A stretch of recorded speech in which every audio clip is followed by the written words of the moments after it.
may nakita akong magandang laruan dito. Ayan, hindi lang isa, marami. Alam niyo yung tawag dito? Ito yung gaming chair. Ayan. Wow! Napakaganda ng gaming chair. Wow! Ayan, so susubukan kong maglaro dito. Hindi ko dapat silagay yung tukot. May susutan dito sa mukha. Ganun lang.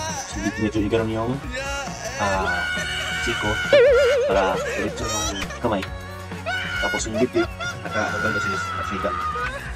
Napakaganda, komportable yung paglalaro ng game.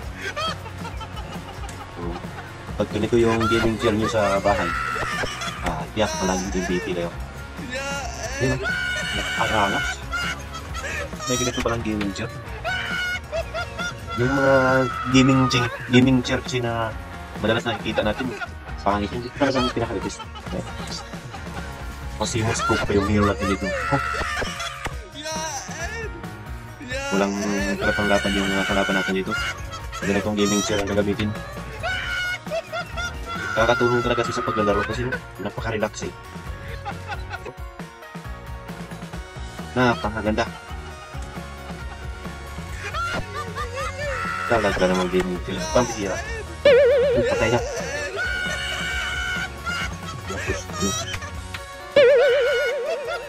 Napakaganda ng gaming chair na to. Na first blood agad ako.